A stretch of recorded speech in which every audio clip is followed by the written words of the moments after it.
तो बेटा हमने लास्ट में कुछ क्वेश्चन देखा था, तो मैं स्क्रीन शेयर कर रहा हूँ आपके लिए।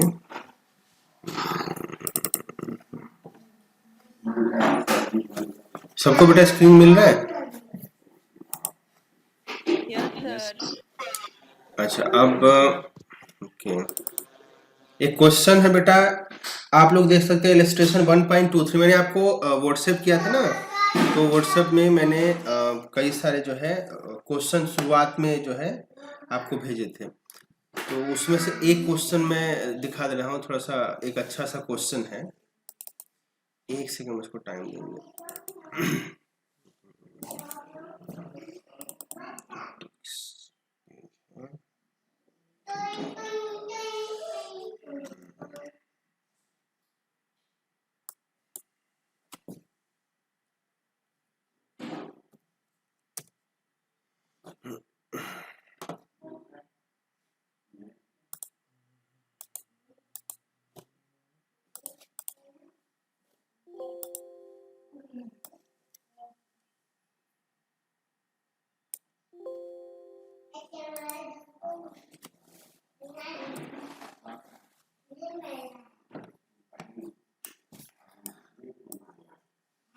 बेटा आप लोगों को ये क्वेश्चन दिखने लगा? Yes sir. ये क्वेश्चन मैंने आप लोगों को दिया था करने के लिए घर पे, मतलब, तो इस क्वेश्चन में जरा देख लें। सबको बेटा स्क्रीन और मेरी आवाज दोनों सही से आ रही है? जल्दी से कंफर्म कर दो। Yes sir. चलो, तो बेटा इस क्वेश्चन को जरा, हाँ इस क्वेश्चन को जरा देख लो। इसमें थोड़ी सी अच्छी से कुछ अच्छे अच्छे कॉन्सेप्ट जो सीखने को मिलेंगे। पहला तो ये है, लिखा है कि figure 1.56 shows a spherical concave mirror. तो मिरर के लिए बोल दिया भाई कि जो मिरर है वो कैसा है, वो कॉनकेव मिरर है, लिख दिया यहाँ। ये है concave mirror with its pole at 0 0। कहा कि एक्सिस सिस्टम का जो ओरिजिन है वहां पे पोल है, जैसा कि मिरर को रखा हुआ आपको दिख भी रहा होगा। The principal axis along X axis there is a point object at this -40 centimetre, 1 centimetre. Find the position of image. तो हमको इमेज का पोजीशन पूछा है, हमसे इमेज का पोजीशन पूछा है। तो बेटा क्वेश्चन सबको क्लियर है? क्वेश्चन बेटा सबको क्लियर है? अब यस देखो, सर। इसको सॉल्व करने की स्ट्रेटजी क्या होनी चाहिए। देखो, सबसे पहले ये कंफर्म कर लो कि ये जो ऑब्जेक्ट है ये हमारा पॉइंट ऑब्जेक्ट है, सभी को दिख ही रहा है पॉइंट ऑब्जेक्ट है ही। तो जाहिर सी बात है, जब इसका इमेज बनेगा तो पॉइंट ऑब्जेक्ट बनेगा। अब डिपेंड करता है कि हमारा ये पॉइंट ऑब्जेक्ट कहाँ पे बनेगा। सबसे पहले इस इमेज को बनाने में हमको दो बातें देखनी पड़ेंगी। पहला कि भाई ये एक्स एक्सिस के ऊपर कितनी दूरी पे बनता है। जैसे मान लो कि मैंने v सॉल्व किया, सपोज दैट, अब मैं जानता नहीं कि कितना आएगा, हालांकि मेरे पास इसका आंसर पड़ा हुआ है तो मुझको मालूम है कि कितना आएगा, लेकिन मैं ऐसे ही एक कॉन्सेप्ट बिल्ड कर रहा हूँ कि मान लो मेरा v पॉजिटिव आता है, मैंने v निकाला और v पॉजिटिव आएगा। अगर ऐसा हो बेटा तो समझ लो कि पोल के, कोई बेटा जुड़ गया, एक मिनट जरा मैं उनको जोड़ लो, एक सेकेंड।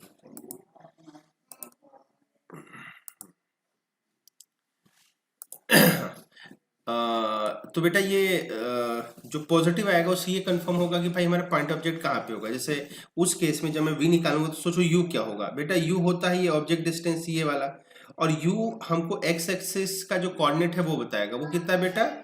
-40 ना। -40 का तो माइनस हमारे लिए बता रहा है कि किस तरफ है, लेकिन u हमारा हो गया 40। चूंकि इंसिडेंट इस तरफ से होगा तो हमारा 40 क्या हो जाएगा? नेगेटिव ना, पीछे है ना, अपोजिट डायरेक्शन में। अच्छा, दूसरा, इससे हमको v मिल जाएगा। मान लो v पॉजिटिव आया, इसका मतलब ये हुआ कि ऑब्जेक्ट कहीं यहाँ पे बनेगा, मतलब v अगर हमको मिल गया ऐसे। तो पहली बात। दूसरी बात ये है कि हमको ये तो मान चल गया कि चलो ठीक है भाई हमारा v कहाँ पे होगा, लेकिन हमको साथ साथ क्या चाहिए होगा, हमको साथ साथ ये भी चाहिए होगा कि ओ जो होगा एक्स एक्सिस के, एक्स एक्सिस पे वाई एक्सिस के पॉजिटिव डायरेक्शन में बनेगा या नेगेटिव डायरेक्शन में बनेगा। सपोज दैट हमने मैग्निफिकेशन निकाला और मान लो मैग्निफिकेशन आ गया हमारा नेगेटिव। नेगेटिव मतलब ऐसा उल्टा सा इमेज बनेगा, और उल्टा सा इमेज के लिए मुझको ये जो हाइट है, ये वाला हाइट, हाइट ऑफ इमेज, ये हाइट ऑफ ऑब्जेक्ट से करस्पॉन्डिंग रिलेशन से मिल जाएगी मैग्निफिकेशन से। तो मैग्निफिकेशन क्या होता है? Height of image upon height of object. तो ये जो एच आई मिलेगा उससे हमको मान चल जाएगा कि हमारा जो इमेज है वो वाई एक्सिस के नेगेटिव डायरेक्शन में है या पॉजिटिव डायरेक्शन पे। तो ये कुछ हमको पॉइंट्स है जो मिल जाएंगे। अच्छा बेटा, एक चीज जो यहाँ पे दिख नहीं रहा है क्वेश्चन में, क्वेश्चन में क्या है कि हमको फोकल लेंथ भी दिया हुआ है। आप देखेंगे तो यहाँ पे फोकल लेंथ हमको नहीं दिया हुआ है। फोकल लेंथ हमको दिया हुआ है वो -5 सेंटीमीटर, मतलब 5 सेंटीमीटर दिया है। नेगेटिव तो अपने आप हो जाएगा। तो बेटा ये मैग्निफिकेशन अगर सोचो नेगेटिव है तो ऐसे, पॉजिटिव होता तो ऐसे हो जाता। ऐसे होने का मतलब ये होता कि अगर हम हाइट ऑफ ऑब्जेक्ट से कंपेयर करते तो हमको ये एच आई मिल जाता और हमारा इमेज कहीं यहाँ पे हो जाता। तो इमेज यहाँ होगा, इमेज यहाँ होगा या इमेज यहाँ होगा, डिपेंड करता है कि हमारा मैग्निफिकेशन कितना होगा। तो इसके दो पार्ट हो जाएंगे। पहला, हम मिरर फॉर्मूला लगाएंगे। मिरर फॉर्मूला, उससे हम बता देंगे वी बताने से हमको मालूम चल जाएगा कि मिरर कहाँ पे, इमेज कहाँ पे बना। दूसरा, हम मैग्निफिकेशन की बात करेंगे। मैग्निफिकेशन, इससे हमको मान चल जाएगा कि भाई ये प्लस वाई एक्सिस में है या माइनस वाई एक्सिस में है, या कहीं ऐसा तो नहीं कि एक्स एक्सिस पे ही आ गया ना। तो ये मान चल जाएगा। बताओ बेटा, इसके दोनों पार्ट समझ में आ गए सबको? Yes sir. Yes, sir. तब इसको सॉल्व करते हैं। अब बाकी जो आपको नहीं समझ में आया होगा वो आपको यहाँ आगे देख के समझ में आ जाएगा। तो इसके लिए मैं ये जो क्वेश्चन है इसको मैं बस छोटा कर देता हूँ। सॉरी, इसको मैं बस छोटा कर देता हूँ।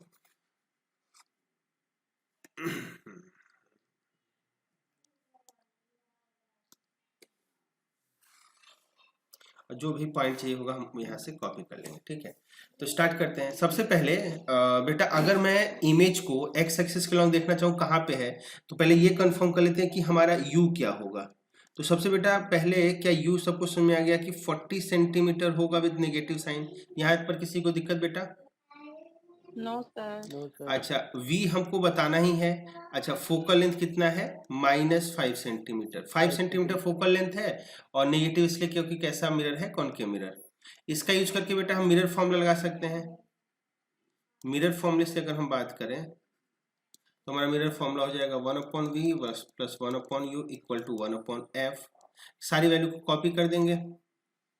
सारी वैल्यू को कॉपी करने के बाद सारी वैल्यू को कॉपी करने के मतलब 1/v ऐसे u की बात करें तो वो हो जाएगा प्लस 1/-40 ना, और इक्वल टू -1/5 ना।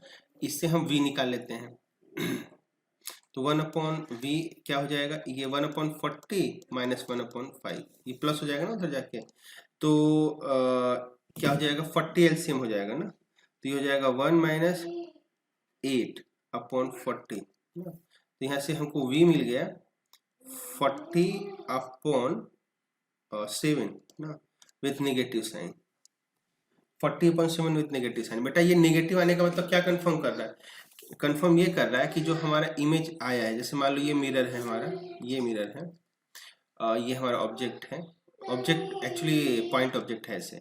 तो इमेज नेगेटिव का मतलब ये हुआ कि भाई वो कहीं ना कहीं, नेगेटिव होने का मतलब कहीं ना कहीं वो इमेज इधर बन गया है। बेटा इससे सब लोग एग्री हुए? ये आ गया हमारा, हाँ ये आ गया Yes, हमारा, sir. हाँ ये आ गया हमारा 40/7। अब ये नेगेटिव का मतलब ये हुआ कि वो जिस तरफ हमारा ऑब्जेक्ट है उसी तरफ इमेज बन गया। अच्छा बेटा यहाँ पे अगर मैं ये पूछूं कि इमेज रियल है वर्चुअल, तो क्या आंसर आना चाहिए? रियल। रियल। Real. हाँ, अब बेटा देखो, हाँ अब देखो, जो इमेज हमारा वाई एक्सिस पे होगा वो कैसे बताऊंगा? तो देखो, हमारा ये जो ऑब्जेक्ट है वैसे तो पॉइंट ऑब्जेक्ट है। अगर मैं इसके इस लोकेशन को ऐसे ऑब्जेक्ट की हाइट से दूं तो बेटा यहाँ पे दो बातें हो सकती हैं। या तो हमारा इमेज ऐसे बन जाएगा सीधा, या हमारा इमेज बन जाएगा उल्टा ना। वैसे संभावना क्या है बेटा, सीधा बनने की या उल्टा बनने की? उल्टा. उल्टा बनने की। तो बेटा अगर इतना समझ में आ रहा है, क्योंकि हमको प्रॉपर्टी याद है ना, उल्टा बनने की अगर संभावना है तो सोचो ऐसे करके इस height of object corresponding height of image बन जाएगा। तो हमको मान चल जाएगा ना भाई, चूंकि हमारा ऑब्जेक्ट पॉइंट है तो हमारा इमेज भी पॉइंट होगा। इमेज पॉइंट को मतलब यहाँ पे कहीं जाके इमेज बन जाएगा। बेटा ये आप पकड़ पा रहे हो बात? और इसका कोऑर्डिनेट क्या होगा? इसका कोऑर्डिनेट के लिए हमको एच आई की जरूरत पड़ेगी। तो एच आई निकाल लेते हैं। कैसे निकलेगा? मैग्निफिकेशन से। और मैग्निफिकेशन का कौन सा फॉर्मूला लगा लें? तो बेटा कॉनकेव मिरर मालूम है, तो चाहे तो हम f/f माइनस यू लगा लें, या उससे भी आसान हो जाएगा -v/u वाला, तो उसको लगा लेते हैं। तो मैग्निफिकेशन लिखा हमने, दैट विल बी -v/u। तो माइनस, एक तो फॉर्मूले का v की बात करें दैट इज -40/7, और अगर हम u की बात करें तो u कितना था बेटा? -40। -5। हाँ, -40। अच्छा हाँ हाँ सॉरी। यू हम था ना बेटा, ये यहाँ पे Yes, ये सब, ये सबको दिख रहा होगा -40 ना। तो इसको यूज कर लेते हैं। तो यहाँ पे ये माइनस माइनस प्लस हो जाएगा और ये क्या हो जाएगा 40 से कैंसिल ना, -1/7। बताओ बेटा समझ में आ गया? निगेटिव m आया, इसका मतलब पहले तो ये है कि उल्टा इमेज बनेगा। दूसरा 1/7 एक से छोटा है, ये क्या कंफर्म कर रहा है बेटा? ये कंफर्म कर रहा है कि जो इमेज बनेगा वो जो है इनलार्ज बनेगा या डिमिनिश बनेगा? डिमिनिश बनेगा। चलो तो हम यहाँ पे m की, हाँ बहुत सही, यहाँ पे HI/H0 निकाल लेते हैं क्योंकि m की वैल्यू यही होती है। ये आ गया -1/7। तो यहाँ से HI हो गया और -1/7 इंटू H0। और H0 कितना है बेटा? यहाँ पे हम जो कोऑर्डिनेट दिया है उससे बता सकते हैं क्या बेटा? यहाँ पे हम ये बता सकते हैं कि जो H0 है, H0 ये डिस्टेंस दिख रहा है बेटा? यहाँ पे ये डिस्टेंस ये है H0, कितना है बेटा? 1 के बराबर। दिख रहा है बेटा सबको? दिख रहा है बेटा? Yes sir. हाँ, तो ये पॉजिटिव है निगेटिव, तो ये सबको पॉजिटिव दिख रहा होगा क्योंकि वाई एक्सिस के पॉजिटिव डायरेक्शन में है। तो ये हो गया हमारा 1 सेंटीमीटर। रख देते हैं वैल्यू पीछे जो हमने अभी भी निकाला है। यहाँ पे लिख लेते हैं कितना, 1 सेंटीमीटर। तो कितना टोटल हो गया बेटा? -1/7 सेंटीमीटर। तो मिला जुला के इमेज कहाँ पे बना, कैसे बना, वो फाइनल देख लेते हैं। कुछ ऐसा मिरर था, ऐसा ऑब्जेक्ट कुछ ऐसे था। ऑब्जेक्ट यहाँ पे आ गया -40,1 था, ये था ऑब्जेक्ट। और इमेज हमने कंफर्म करा कि भाई इमेज कहीं यहाँ बनेगा, HI निगेटिव आने का यहाँ पे। और इस इमेज का कोऑर्डिनेट क्या होगा? सबसे पहले v मतलब -40/7 और इसके बाद हमारा क्या लिखना है? HI नहीं बेटा, y एक्सिस के लॉन्ग कोऑर्डिनेट। देखो x एक्सिस के लॉन्ग ये तो ओरिजिन है 0,0, इससे हमको इधर जाना होगा और इधर जाना होगा। तो इधर गया कितना? -40/7, ये -40/7 और नीचे कितना गया? HI के बराबर, दैट इज -1/7। बताओ बेटा सबको समझ में आ गया? Yes sir. आंसर की बात करेंगे तो इमेज जो आया उसका कोऑर्डिनेट हुआ -40,7, -1/7। सब कुछ सेंटीमीटर में ना। बताओ बेटा यहाँ तक किसी कुछ पूछना है? जल्दी बता दो बेटा। बेटा बताओ यहाँ तक सब क्लियर है? जी सर। किसी को भाई जल्दी इस पर रिस्पॉन्ड करा करना जिससे हम आगे जल्दी से बढ़ जाए। बताओ बेटा यहाँ सबको सही है? कुछ पूछना किसी को? Yes sir. Yes no sir. हाँ चलो ठीक, तो आगे बढ़ते हैं बेटा।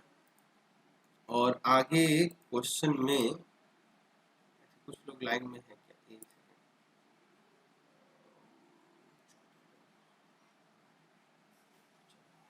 तो अगले क्वेश्चन की बात करते हैं। अगला क्वेश्चन एक IIT JEE में क्वेश्चन आया था बेटा, पर इम्पोर्टेंट है, वो जरा देख लेते हैं। क्वेश्चन मैं आपके साथ शेयर कर रहा हूँ।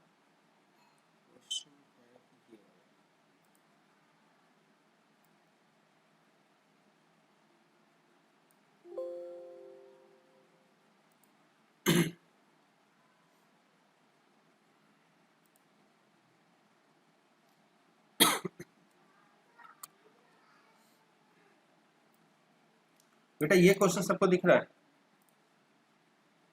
Yes sir. अच्छा इसको Yes, पढ़, sir. हाँ, इसको पढ़ लो और देखो इसमें हम क्या कर सकते हैं। इसमें वही थोड़ी प्रॉपर्टी जो हमको याद होती है वही हमको यूज करना है और यूज करके मिला जुला के हम आंसर का क्वेश्चन का आंसर दे पाएंगे। बहुत ही आसान सा क्वेश्चन है पर कॉन्सेप्ट क्लियर करने वाला है। बेटा एक बात तो आप लोगों को मालूम है कि नहीं कि कॉन्केव मिरर जब होता है, कॉन्केव मिरर, तो उस कॉन्केव मिरर के जो सेंटर ऑफ कर्वेचर होता है उस पर जो ऑब्जेक्ट रखा जाता है उसका इमेज भी सेंटर ऑफ कर्वेचर में बनता है, रियल बनता है, इन्वर्टेड बनता है, सेम साइज का बनता है। ये सबको मालूम है? Yes sir. हाँ, तो देखो बेटा क्वेश्चन मैं आपके सामने पढ़ रहा हूँ, जरा देखो इसमें क्या क्या दिया है। इसमें क्वेश्चन में दिया है a thin rod of length f/3। बेटा जो लेंथ है उसकी वैल्यू f/3 दिया हुआ है, ठीक है, जो थिन रॉड है उसका लेंथ। तो लिखा है thin rod of length f/3 is placed along the optical axis of the concave mirror. तो बेटा ऑप्टिकल एक्सिस मतलब प्रिंसिपल एक्सिस, पहले तो ऑप्टिकल एक्सिस आपको लग रहा होगा नया है, नहीं, प्रिंसिपल एक्सिस है। फिर दूसरा कॉन्केव मिरर, मिरर के लिए भी बोल दिया गया, उसका फोकल लेंथ कितना दिया गया बेटा? f। तो कॉन्केव मिरर है, फोकल लेंथ f है, एक रॉड है जो उसके प्रिंसिपल एक्सिस के लॉन्ग रखा गया है जिसका साइज क्या है f/3। Such that its image which is real and elongated। देखो बेटा यहाँ पे दो बातें रियल है और elongated है, इसको जरा ध्यान से देखना। जस्ट टचेज द रॉड, ठीक है बेटा। तो सबसे पहले लिखा है its image which is real and elongated। Real होने का मतलब बेटा ये हुआ कि कहीं ना कहीं हमारा जो इमेज होगा वो region number 1, region number 2, region number 3 में होगा। बताओ आप इस बात से सहमत हो? Yes sir. Yes, sir. Real का मतलब या तो 1 या तो 2 या तो 3 रीजन में होगा। दूसरे बोला है elongated। elongated होने का मतलब ये हुआ, इमेज के बारे में बोला है, इसका मतलब ऑब्जेक्ट कहाँ पे होगा भाई, किस रीजन में? कौन बता पाएगा? सर रीजन 2 रीजन 2 में क्या, किसके बारे में बताया, ऑब्जेक्ट क्या इमेज के? Object object. इमेज कहाँ पे होगा? इमेज कहाँ पे सर होगा? सर ऑब्जेक्ट रीजन 1 में होगा और जो इमेज बनेगा वो रीजन 2 में बनेगा। हाँ, फोर्थ इतना वाले सही, एरिया में। इतना सही बताया, लेकिन क्लास में क्यों गड़बड़ कर दिया बेटा? जब रीजन 2 में हमारा इमेज होता है तो हमेशा डिमिनिश्ड होता है। जब रीजन 2 में हमारा इमेज हो, देखो मैंने दो बातें बोली, ऑब्जेक्ट कहाँ पे है या इमेज कहाँ पे, दोनों का एक ही मतलब होगा। हाँ, लेकिन होंगे दोनों अलग अलग। जब हमारा ऑब्जेक्ट रीजन 1 में होता है तो उसका इमेज रीजन 2 में बनता है, और वो जो इमेज होता है वो डिमिनिश्ड होता है। लेकिन जब हमारा ऑब्जेक्ट रीजन 2 में होता है तो हमारा इमेज एनलार्ज बनता है। बताओ सही है? Yes, sir. Yes, बे, sir. बेटा इस एलोंगेटेड का मतलब समझ में आया कि एलोंगेटेड और रियल, इन दोनों का मतलब ये है कि पहला तो रियल मतलब हमारा ऑब्जेक्ट कहीं ना कहीं 1, 2, 3 रीजन में होगा, और एलोंगेटेड का मतलब ये हुआ कि जो हमारा ऑब्जेक्ट है वो कहीं ना कहीं रीजन नंबर 2 में है। सही है? यहाँ तक है क्लियर बेटा? Yes sir. हाँ, अब देखो आगे, जस्ट टचेज द रॉड। बेटा ये थोड़ा सा इंपॉर्टेंट है, लिखा है such that its image which is real and elongated just touches the rod। यानी हमारा इमेज रॉड को टच कर रहा है। बेटा आप जरा सोचो, हमारा इमेज तो हमने हमारा ऑब्जेक्ट तो कंफर्म कर दिया कि रीजन नंबर 2 में है, लेकिन इमेज हमारे ऑब्जेक्ट को टच करे, इसका मतलब ये हुआ कि हमारा जो ऑब्जेक्ट होगा वो रीजन 2 में है, और कुछ ऐसे रखा होगा कि उसका इमेज कैसे टच करेगा बेटा? रीजन नंबर 2 में अगर हमारे एक ऑब्जेक्ट का एंड सेंटर ऑफ कर्वेचर पे आ जाए तो इमेज भी उसका सेंटर ऑफ कर्वेचर में बन जाएगा, और इस तरीके से वो क्या कर लेगा, एक दूसरे को छू लेगा। नहीं बेटा, क्योंकि ऑब्जेक्ट अगर सेंटर ऑफ कर्वेचर पे है तो इमेज भी कहाँ पे होगा, सेंटर ऑफ कर्वेचर पे। तो इसका मतलब ये हुआ कि हमको जो ऑब्जेक्ट अपना रखना है सबसे पहले रीजन 2 में रखना है। उसके दो एंड होंगे क्योंकि रॉड है, तो रॉड का एक एंड हमको कहाँ पे रखना है, सेंटर ऑफ कर्वेचर पे, और इस तरीके से हम बातें कर पाएंगे कि हमारा इमेज कहाँ पे बनेगा। लिखा है कैलकुलेट द मैग्निफिकेशन, हमको मैग्निफिकेशन बताना है। अब बेटा यहाँ तक बताओ सबको क्लियर है? Yes sir. ये वाली लाइन आप लोगों को समझ में आ गई कि मैंने ऐसा क्यों कहा कि जो हमारा इमेज है जब टच करना चाह रहा है तो भाई ऑब्जेक्ट के दो एंड होंगे क्योंकि रॉड है, एक एंड को सेंटर ऑफ कर्वेचर पे होना चाहिए। बता ये लाइन आप लोगों में किसी को है कोई दिक्कत कि हाँ ऐसा नहीं हो सकता, ऐसा क्यों होना चाहिए? कुछ समझ में आ रहा है बेटा? ये मैंने क्यों कहा, ये समझ में आया?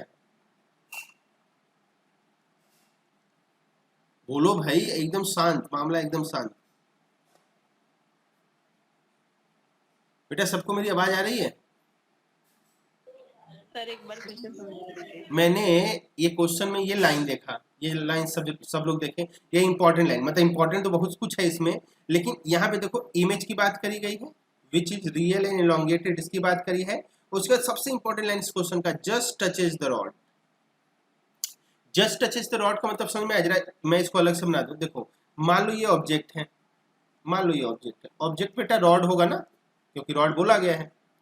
अब सोचो इसका इमेज, अब ये किस रीजन में होगा, ये रीजन 2 में होना है, सही है। रीजन 1 में क्या होना है इसका इमेज, ऐसे ना, ये वाला इमेज है, सही बेटा? ये सबको दिख पा रहा है? रीजन 2 में क्यों कहा, रीजन 1 में ऑब्जेक्ट को रीजन 2 में क्यों कहा? क्योंकि एनलार्ज इमेज बनना है। जो इमेज है इसी केस में बेटा ना एनलार्ज होता है। बताओ। Yes sir. अब सोचो जरा, हमारा जो इमेज बना उसमें ये जो रॉड है, ये वाला जो रॉड है जो इमेज बना है, उसका क्या दोनों एंड, उसमें से जो दोनों एंड दिख रहा है, क्या रॉड ए बी जो ऑब्जेक्ट है उसको टच कर रहा है क्या? नहीं। टच कब करेगा? सोचो, अगर, इसको ध्यान से सुनना, अगर मैं ये जो ऑब्जेक्ट है उसका जो पॉइंट ए है, यानी जो एंड ए है, उसको मैं सेंटर ऑफ कर्वेचर पे रख दूं, तो सोचो इसका इमेज कहाँ बन जाएगा बेटा, सेंटर ऑफ कर्वेचर पे, यानी यहीं पे। तो अगर ऐसा हुआ तो देखो जरा, इधर का ये है ऑब्जेक्ट और इधर का ये है इमेज, एक दूसरे को छू नहीं जाएगा बेटा यहाँ पे, पर जरूरी है यहाँ पे अगर छू रहा है तो यहाँ पे सेंटर ऑफ कर्वेचर होना चाहिए। बताओ सही है? Yes, sir. भाई ये सबको समझ में आ रहा है? सबसे इंपॉर्टेंट लाइन है ये। Yes, sir.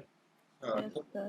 चलो फिर से क्वेश्चन में अभी अगर समझ में आ गया तो अच्छा, नहीं आया हो तो थोड़ा सा चिंतन मनन करिए और उसके बाद फिर आप इस क्वेश्चन को सॉल्व कर लीजिए। देखिए इसमें मैं क्या करता हूँ, इसमें बेटा ये है सेंटर ऑफ कर्वेचर, अब और ये है फोकस, ये।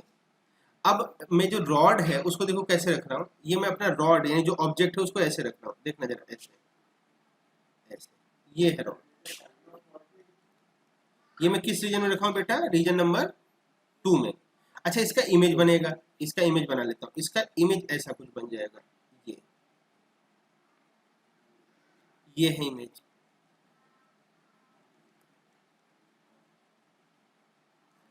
तो ऑब्जेक्ट में देखो बेटा, ये जो सी पॉइंट पे मैंने ऑब्जेक्ट और इमेज को मिलाया है वो किस लाइन के थ्रू मिलाया है, ये लिखा है जस्ट टचेस द रॉड, इसके थ्रू मिलाया है।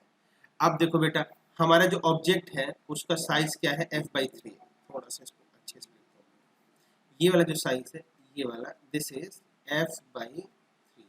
अच्छा ये जो एंड होगा इसी, जैसे रॉड की अगर बात करें तो रॉड ए बी है और इसका इमेज जो बनेगा वो ऐसे बनेगा, ए पॉइंट जो है उसका इमेज a' पे बन जाएगा यानी उसी के ऊपर, और b' यहाँ बन जाएगा। अब सोचो बेटा आपको मैग्निफिकेशन बताना है। अब बताओ बेटा मैग्निफिकेशन मतलब कौन सा मैग्निफिकेशन, लेटरल या लॉन्गिट्यूडनल? Longitudinal. अच्छा Longitudinal. बहुत सही, लॉन्गिट्यूडनल का फॉर्मूला हो क्या हो जाएगा बेटा, देखो यहाँ पे फोकल लेंथ दिया हुआ है, यहाँ पे फोकल लेंथ दिया हुआ है, तो क्या फॉर्मूला ये नहीं होगा f/f - u? बताओ सब लोग एग्री हैं? कौन Yes, फोकल, sir. हाँ। अब देखो बेटा हमारा u मालूम चल जाए तो क्या काम मालूम चल जाएगा,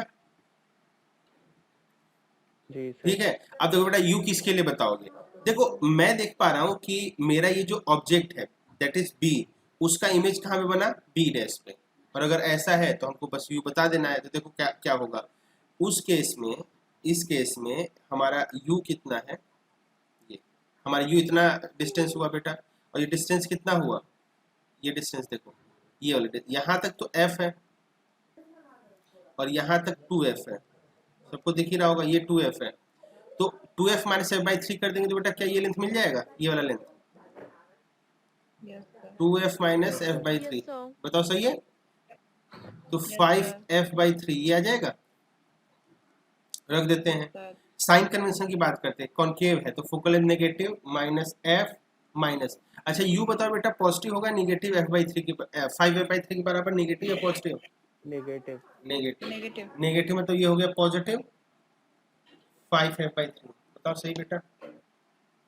Yes, sir. हाँ सब जगह से f लेके कॉमन कैंसिल करते हैं और इसको सिंप्लीफाई करते हैं, तो 5 नीचे देखो ऊपर तो हो गया 3 3/5. माइनस, और निगेटिव साइन का ध्यान देना, साइन कन्वेंशन को हमको फॉलो करना है। अच्छा नीचे देखो बेटा -3 और +5 कितना हो गया, 2। बताओ बेटा इतना आंसर आ गया क्या Yes, सबका, sir. इसको सिंप्लीफाई Yes, करो। sir. हाँ, आ गया हमें बेटा आंसर। बताओ सही है यहाँ तक? Sir Yes sir. हाँ बोलो बेटा। सर ये 2f जो ये समझ में नहीं आई, ये आपने जो 2f ली, ये 2f अरे लिया। भाई ये सेंटर ऑफ कर्वेचर का डिस्टेंस ये वाला होता है ना, ये वाला, ये सेंटर ऑफ कर्वेचर ही तो है।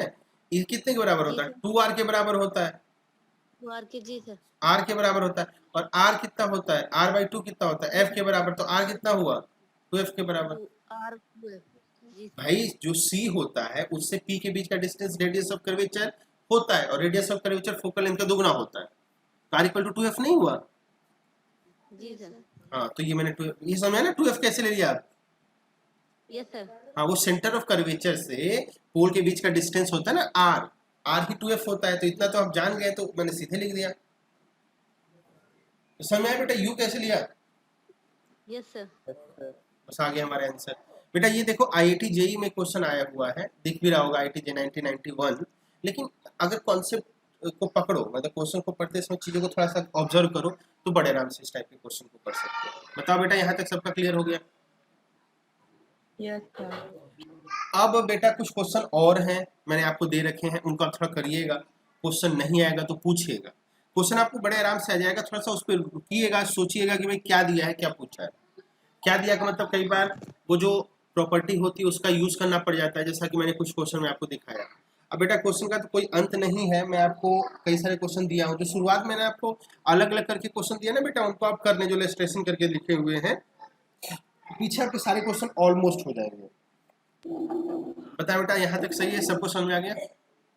Yes sir. हाँ बोलो बेटा। सर जो आपने क्वेश्चंस भेजे थे उसमें क्वेश्चन नंबर 11 और 13 नहीं हो रहा। 11 और 13 ये इलस्ट्रेशन था या उसके अलावा वाला? नहीं बेटा सर, पहले वाला। क्वेश्चन नंबर 11 जरा एक बार पढ़ के सुनाओ बेटा, थोड़ा सा उसका पढ़ के सुनाओ।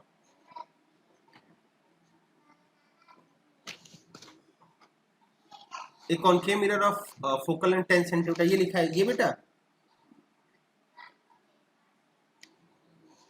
बेटा मेरी आवाज आपको आ रही है? यस सर, एक मिनट। मैंने आपको दो टाइप के क्वेश्चन भेजे हैं, एक इलस्ट्रेशन भेजा है और एक नॉर्मल 1 2 3 करके भेजा है। तो नॉर्मल 1 2 3 है, इलस्ट्रेशन सर नॉर्मल। नॉर्मल। तो नॉर्मल अगर है तो ये क्वेश्चन कुछ ऐसा है, एक concave mirror of focal length 10 centimetre place in front of a हाँ चलो बेटा, इन्होंने क्वेश्चन पूछा है तो जरा देखने जरा इस क्वेश्चन में क्या कुछ है क्या, जरा देख लेते हैं। मैं आपको क्वेश्चन दिखाता हूँ। हाँ अच्छा बेटा, ये अभी 10 मिनट का टाइम है ना, 10 मिनट के टाइम के बाद जब ये डिस्कनेक्ट हो जाएगा तो फिर आप लोग कनेक्ट कर दीजिएगा, मैं आईडी नया भेज दूंगा, ठीक है? Okay sir. वही मतलब जो स्टैंडर्ड फॉर्मेट है, हम जब तक जुड़े हैं तब तक ठीक है, कट जाएगा तो हम फिर क्या कर लेंगे, फिर से नया लिंक आएगा उस पर हम कनेक्ट हो जाएंगे, बहुत सिंपल सी बात है।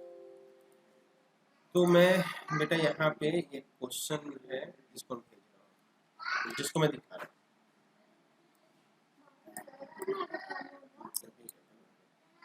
बेटा ये क्वेश्चन सबको दिख रहा है?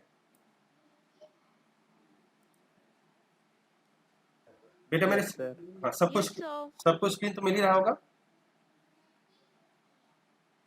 अब देखो बेटा, मैं इसमें क्या करूंगा, क्वेश्चन को पढ़ता हूँ और उसमें जो होगा उसको देखते हैं फिर कैसे करेंगे। मैं पूरा सॉल्व करके तो नहीं दिखाऊंगा, जो जो करना है आपको बस कैलकुलेशन करना रह जाएगा। तो लिखा है a concave mirror of focal length of, देखो यहाँ पे दो मिरर हैं, ये जो ये पहले वाला है ना, मतलब पहले का मतलब दो मिरर हैं, मैं लिख दूँ जरा, मेरे पास दो मिरर है, मिरर नंबर 1 मिरर नंबर 2। तो मुझको मिरर नंबर 2 कॉन्वेक्स दिख रहा है, मिरर नंबर 1 कैसा दिख रहा है, कॉन्केव। तो लिखा हुआ है एक concave mirror of focal length of 10 centimetre, तो इसका फोकल लेंथ दिया हुआ है कितना, 10 सेंटीमीटर,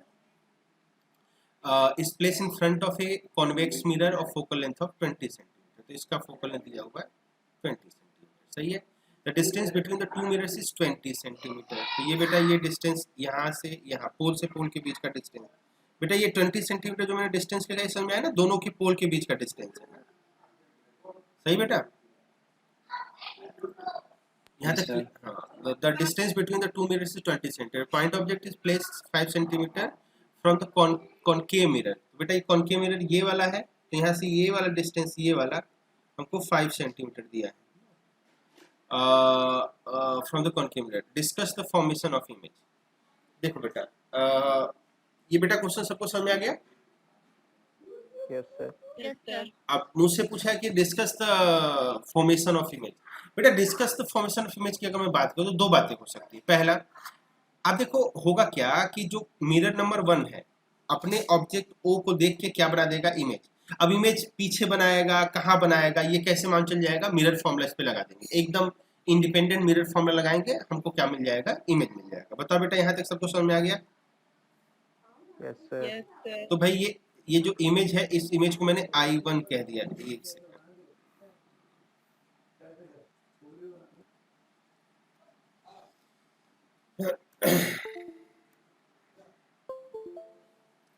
तो बेटा ये हमको इमेज मिल गया I1। तो ये किसने बनाया बेटा, कॉन्केव मिरर ने। बताओ सही है यहाँ तक? अब देखो क्या होगा, यस सर। ये जो कॉन्केव मिरर है, सॉरी कॉन्वेक्स मिरर यानी मिरर नंबर 2, उसके और आगे ऑब्जेक्ट कितना दूर रखा होगा बेटा, 15 सेंटीमीटर, दिख ही रहा होगा। 20 का हाँ, डिस्टेंस है, 20 है। 5 निकाल लिया तो 15 हुआ। तो बेटा ये जो कॉन्वेक्स मिरर है इसका यानी 15 सेंटीमीटर के ऊपर एक इमेज बना लेगा I2 ना। वो कैसे बता देंगे, मिरर फॉर्मूला लगा लेंगे, सही है। अब बेटा एक स्पेशल बात ये होगा कि हमारा जो कॉन्वेक्स मिरर है, उसको क्या लगेगा कि भाई I1 एक ऑब्जेक्ट है, लगेगा ना, I1 उसके सामने इमेज बना है। अगर ये ऑब्जेक्ट है तो हमको मालूम हो जाएगा V1 U कितना होगा। इमेज बनेगी। हाँ, ये डिस्टेंस हो जाएगा U ना, ये U हो जाएगा। अच्छा, U हो जाएगा और उसके बाद इसका इमेज बना देंगे तो I1 एज ए ऑब्जेक्ट काम करेगा, उसका इमेज बन जाएगा। अब इमेज मतलब मुझको तो नहीं मालूम पीछे बनेगा आगे बनेगा, वो सब V से हमको मान चल जाएगा। इसको हम कह लेंगे बेटा I3। ऐसे करके इमेज फॉर्मेशन होगा। अब इसमें बेटा ये ऑब्जेक्टिव क्वेश्चन होता है तो बोलता है कि बताओ ये जो I1 ऑब्जेक्ट है यानी I1 पहले मिरर का जो इमेज है उसका जो इमेज I3 बनेगा वो कहाँ पे बनेगा, ऐसा करके पूछा नहीं। तो बेटा हम यही डिस्कस कर लेंगे कि भाई एक तो डायरेक्ट इमेज बन जाएगा जो कॉन्वेक्स मिरर और कॉन्केव मिरर बनाएगा, उस डायरेक्ट इमेज का नाम क्या होगा, कॉन्केव के लिए I1 और कॉन्वेक्स के लिए I2। दूसरा इनडायरेक्ट इमेज बनेगा। इनडायरेक्ट कैसे बनेगा, सबसे पहले I1 को ऑब्जेक्ट मान के I3 बनाया जाएगा जो कि कौन बनाएगा, कॉन्वेक्स मिरर। सिमिलर मैनर में I2 जो होगा ऑब्जेक्ट की तरह काम करेगा और कॉन्केव मिरर इसका एक इमेज बना देगा, दैट विल बी I4। अब बेटा ये करके कुछ है, लेकिन आप सोचो कि यहाँ पे कई सारे आंसर आ गए। आपको I1 का पोजीशन मिलेगा, आपको I2 का पोजीशन मिलेगा, आपको I3 का पोजीशन मिलेगा, आपको I4 का पोजीशन मिलेगा। लेकिन इसमें एग्जैक्टली किसका पोजीशन बताना है, ये तो लिखा है ना डिस्कस करो। डिस्कस करो का मतलब ये बेटा ऑप्शन नहीं देखना है तुमको, बस डिस्कस करो। तो हमने कर दिया डिस्कस कि भाई फॉर्मेशन की इमेज का यहाँ पे होगा I1 होगा, पीछे होगा आगे होगा, ये तो V से मान चलेगा, उसको सॉल्व करना पड़ेगा। ऐसे ही I2 होगा, ये तो डायरेक्ट इमेज कहे जाएंगे। पर I3 और I4 करेस्पॉन्डिंगली कॉन्वेक्स और कॉन्केव मिरर का इमेज होगा जो इनडायरेक्ट होगा। बताओ बेटा सही है। Yes sir. तो जिन्होंने मुझसे पूछा बेटा उनको समझ में आ गया कि इसको हम अल्टीमेटली सॉल्व करके हम क्या देखेंगे, हम मैच भी नहीं कर पाएंगे क्योंकि इसमें बहुत सारी बातें हैं कि बता डिस्कस करो। तो मैंने आपको डिस्कस करके दिखा दिया, बस इस बात को आप थोड़ा सा समझना है। बेटा इसमें एक बात मुझको और थोड़ा समझाना है बेटा। ये बता दो आपकी क्या ये जो मेरा मतलब ये जो मीटिंग हमारी चल रही है उस मीटिंग का टाइम कितना बचा है, कुछ कोई बता पाएगा। सब 4 मिनट। 4 मिनट, अच्छा 4 मिनट 19 सेकंड दिख रहा है, ठीक है बेटा। एक कोई और एडमिट होने के लिए प्रकट हुआ है, जरा उसको एडमिट करा दो बेटा। एक बस यहाँ पे बात समझना, मैं एक इसके जो है उससे समझा दे रहा हूँ, थोड़ा सा इंपॉर्टेंट है। याद है बेटा जब मैंने इमेज बताया था और ये बताया था कि भाई ऑब्जेक्ट जो होता है अल्टीमेटली ऐसा नहीं होता कि उसको हम पहले बना देते हैं और वहां से लाइट रेज लेते हैं। जैसे बेटा मैं एक एक्सप्लेनेशन दे रहा हूँ, जरा उसको समझिएगा। आप थोड़ा मेंटली अलर्ट हैं कि यार मैं आपको ये बताऊं, इस बात में थोड़ा मेंटली अलर्टनेस की जरूरत है बेटा। I1 का जो पहले मिरर का यानी कॉन्केव मिरर का इमेज है उससे I3 इमेज बन रहा है बेटा, ये सब देख पा रहे हैं। Yes sir. Yes sir. लेकिन बेटा उस इमेज को बनाने का प्रोसेस कैसा होगा वो मैं आपको थोड़ा समझाना चाह रहा हूँ। देखो ये है कॉन्वेक्स कॉन्केव, ये है कॉन्वेक्स मिरर, ठीक है। अब ऑब्जेक्ट रखा गया था, इसके बाद हमारा ये I1 इमेज बन गया है जो कि कॉन्केव मिरर यानी मिरर नंबर 1 का इमेज है। मान लेते हैं I1 इधर ही बना है, मतलब जरूरी नहीं कि इधर ही बने, हो सकता है आगे बन जा सकता है, लेकिन डिपेंड करता है। वैसे बेटा अगर कोई पूछे मुझसे तो आप जरा ध्यान से देखिए 10 सेंटीमीटर है इस कॉन्केव मिरर का फोकल लेंथ ना। इसका मतलब हमारा 5 सेंटीमीटर दूर ऑब्जेक्ट रखने का मतलब ये हुआ कि इमेज जो है कहीं ना कहीं पीछे बनेगा ना, सीधा बनेगा तो I1 जो मैं पोजीशन दिखा रहा हूँ ये जो प्रॉपर्टी उसके हिसाब से सही है। पर देखो बेटा ये ऑब्जेक्ट का जब ये I1 बना लूंगा उससे जब मैं I3 बनाने के प्रोसेस में होगा यानी कॉन्वेक्स मिरर से पहला इमेज, उसमें बेटा जरा ध्यान देखिएगा कि U V वगैरह हम कैसे बताएंगे। देखो बेटा सबसे पहले आपको V इतना मिल गया होगा, अब साइन पॉजिटिव नेगेटिव होगा उससे आप बता देंगे, एक्चुअली साइन पॉजिटिव होगा। इसके लिए पहला साइन कन्वेंशन कैसे होगा, I1 बनाते समय देखो मिरर के लिए लाइट इधर से इधर इंसिडेंट होगी, तो जो ये U होगा दैट इज 5 सेंटीमीटर, ये क्या हो जाएगा बेटा नेगेटिव। जो U है V है अगर इधर सॉल्व होके आया है इसका मतलब ये आया होगा पॉजिटिव। अब देखना बेटा जब मैं मिरर नंबर 2 से इसका इमेज बनाऊंगा और I3 बनाने के प्रोसेस में होगा तो ये हो जाएगा U। बेटा सब बातों को पकड़ पा रहे हैं मैं क्या बनाने जा रहा हूँ। सर आपने दोनों कॉन्केव मिरर लिए। Yes sir. चलो मैं इसको बदल देता हूँ। तो अलर्ट हो आप लोग। चलो अच्छी बात है ये। अब सही है बेटा। मिरर नंबर 2 मैं एक्चुअली आपको जल्दी से बता देना चाह रहा था टाइम खत्म होने से पहले। अब देखो यू बेटा अब कितना हो जाएगा, तो सोचो जरा, इन दोनों मिरर के बीच का डिस्टेंस है 20 ना, ये है 20, तो यू हो जाएगा 20 प्लस वी। अब बताओ बेटा आप लोग एग्री हो? Yes sir. पर ये मिरर नंबर 2 के लिए हम इमेज बना रहे हैं और इमेज नंबर कौन सा है, I3। तो अब देखो बेटा ये जो लाइट रे होगा इस मिरर पे वो कैसे होगा, देखो I1 जो है ये एक्चुअली है तो ऑब्जेक्ट मिरर नंबर 2 के लिए, लेकिन उसमें लाइट रेज जो है वो कैसे जा रही होंगी, देखो ओ से लाइट रे गई होंगी और आफ्टर रिफ्लेक्शन ऐसे इधर आ रही होंगी, इधर देखो ऐसे गई होंगी, रिफ्लेक्ट को इधर आ रही होंगी, आगे मिलेंगे नहीं तो पीछे जाके हम I1 बना देंगे। तो मिरर नंबर 2 से जब मैं इमेज बनाऊंगा तो देखो लाइट रेज इधर से इधर चल रही है। ये मैं I1 से नहीं दिखा रहा हूँ, एक्चुअली मैं लाइट रे कैसे ट्रेस हो रहा है उससे दिखा रहा हूँ। लाइट रे इधर से इधर चल रही है तो हमारा U क्या हो जाएगा, नेगेटिव। अब U नेगेटिव हो जाएगा, बाकी मिरर फॉर्मूला लगाएंगे तो यहाँ से V क्या होगा वो बता पाएंगे भाई। इधर अगर I3 बना तो आपका V जो होगा वो इतना आ जाएगा। अब वो पॉजिटिव आएगा नेगेटिव आएगा ये मुझको नहीं मालूम, पॉजिटिव आएगा तब तो बेटा इधर ही हो जाएगा, और अगर ये कहीं नेगेटिव आ गया तो कहीं ना कहीं इमेज इधर बनने लगेगा I3। उतना आप समझदार है तो उसको आप समझिए। तो मिला जुला के जो मैं ये समझाना चाह रहा हूँ वो ये कि आपको क्या करना है कि आपको जो इमेज I3 आपने बनाया है, सॉरी I1 उससे जो बनाया है उसको लेके ऐसे लाइट रे नहीं गिराने लगेंगे आपको मिरर 2 पे। आप देखेंगे कि एक्चुअल में लाइट रे कैसे जा रहा है, और अच्छी बात ये रही कि यहाँ पे एक्चुअल में लाइट रे ऐसे ही जा रहा है, तो उसको आप ध्यान देंगे, उससे साइन कन्वेंशन बताएंगे। याद है बेटा मैंने आपको ये बताया था? Yes sir. Yes sir. चलो अब ये आपको बहुत ज्यादा शायद फायदा ना करे क्योंकि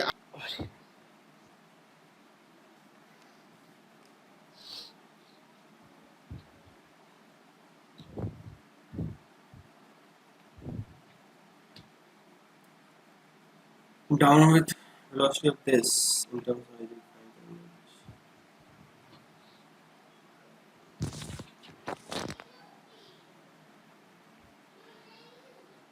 बेटा इन्होंने क्वेश्चन पूछा है, जरा वो देख लें सभी लोग।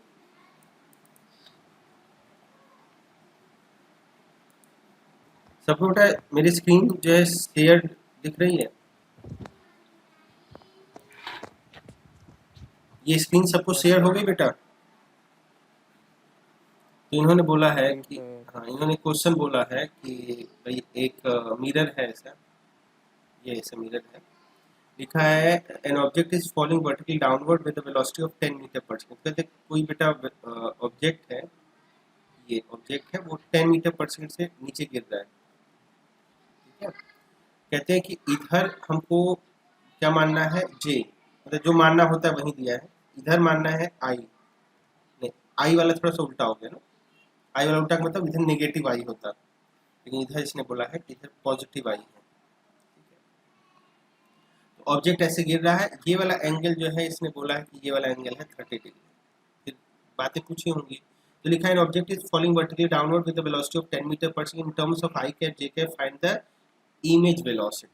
तो वेलोसिटी ऑफ इमेज बताना है in terms of I cap and J cap. बताओ बेटा ये सबको क्वेश्चन समझ में आ गया? Yes sir. अब बेटा जो उदित थे इसमें हमको क्या कर लेना है, इसमें सबसे पहले तो ये देखो, ये जो हमने ऑब्जेक्ट को गिराया है उससे ये जो डायरेक्शन वो उसका एंगल देखो बेटा, ये जो व्हाइट वाला है ये वर्टिकल के परपेंडिकुलर है, जो इंक्लाइंड वाला है उसके परपेंडिकुलर पीला वाला है, तो बीच का एंगल कितना हुआ 30। बता एग्री हो? 30। तो ये रेड ये येलो कंपोनेंट हुआ वो हुआ 10 cos 30 ना, cos 30 की वैल्यू क्या हो जाती है √3/2 ना, तो ये हो जाएगा 5√3 मीटर पर सेकेंड। और दूसरा कंपोनेंट हो जाएगा बेटा ये कितना हो जाएगा, ये हो जाएगा 10 sin 30 यानी 5 मीटर पर सेकेंड। अब मैंने ये क्यों बांटा, ये इसलिए बांटा कि भाई जो मिरर होता है मिरर के परपेंडिकुलर और पैरेलल ही हम बातें कर सकते हैं, वेलोसिटी ऑफ इमेज बता सकते हैं। बेटा सबसे पहले इमेज तो यहाँ पे बन जाएगा, कैसे बताया, ऑब्जेक्ट और इमेज को एक लाइन से मिला दिया जो कि परपेंडिकुलर होगा मिरर के, तो जितना दूर ऑब्जेक्ट रखा है उतना दूर पीछे इमेज बन जाएगा। बताओ बेटा सही है? अच्छा ऑब्जेक्ट और इमेज की वेलोसिटी मिरर के पैरेलल जो होता है वो सेम होता है, ये क्या हमको मालूम है? सर मालूम है ना, सेम होता है। ये हमने पढ़ा है ना बेटा। और Yes, एक ये sir. पढ़ा है velocity of image equal to 2vm minus Two V times naught. velocity of object. बेटा ये हमने प्रीलिमिनरी में फॉर्मूला पढ़ा था क्या? Yes, sir. Yes, sir. यही पढ़ा था या उल्टा पढ़ा था? बताओ बेटा, सही कर बताओ सही तो। है सही है ना? सर यही था। हाँ सही Yes, sir. सही। अब देखो बेटा, जब मैंने ये फॉर्मूला लिखा तो देखो मिरर तो रेस्ट में है, वो दिख ही रहा होगा सबको ना। Yes, sir. तो जो इमेज की वेलोसिटी होगी वही ऑब्जेक्ट, मतलब जो ऑब्जेक्ट की वेलोसिटी होगी वही इमेज की वेलोसिटी होगी, बस अपोजिट डायरेक्शन में। किसके? जो परपेंडिकुलर है। तो परपेंडिकुलर बेटा कौन सा है? देखो ये वाला 5√3 मीटर पर सेकेंड। तो देखो ये हुआ, देखो ये है इधर ना, और हमारा उल्टा होने का मतलब हो गया इधर। सही है ना? कितना हो गया? Yes, sir. 5√3 मीटर पर सेकेंड। सही बेटा? ठीक तो है. अब हाँ, हमारा नेट वेलोसिटी क्या हुआ? इधर हुआ, इस तरफ हुआ। ये एंगल कितना हो जाएगा बेटा? 30 क्या, और ये हो जाएगा हमारा 10 मीटर पर सेकेंड। बताओ बेटा, उदित सही है?